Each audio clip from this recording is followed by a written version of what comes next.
Ich glaube auf jeden Fall, dass Modedesign das Mindset verändern kann. Ich meine, es gibt auch keine einzige politische Revolution ohne ihren eigenen Style.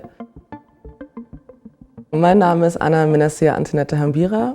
Ich arbeite unter dem Pseudonym Amaena in Wien als Künstlerin, Modedesignerin, Creative Director und gründe gerade ein Label. Das Besondere an meiner Arbeit ist, dass ich sehr interdisziplinär arbeite. Also ich komme auch eigentlich nicht aus der Mode. Ich habe eben integriertes Design studiert. Ich habe mich immer viel mit Performance, Raum, Bewegtbild, Illustration beschäftigt und bin dann am Ende aber trotzdem immer bei der Mode gelandet. Was sehr wichtig ist für mich, ist der Austausch mit anderen Künstlerinnen, vor allem auch mit Musikerinnen.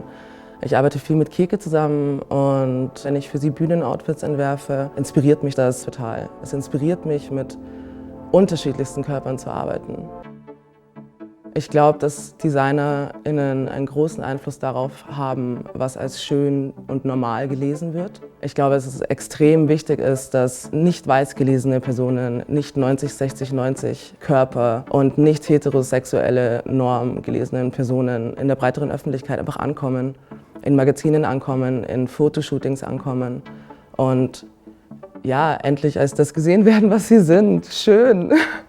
Für mich ist Mode oder meine Arbeit an sich immer auch ein Kommentar zur aktuellen politischen Situation. Ich versuche auch auf Themen von der queeren und BPOC-Community in Europa einfach aufmerksam zu machen, beziehungsweise diese Themen sichtbar zu machen für die breite Öffentlichkeit, auch für die weiße Öffentlichkeit.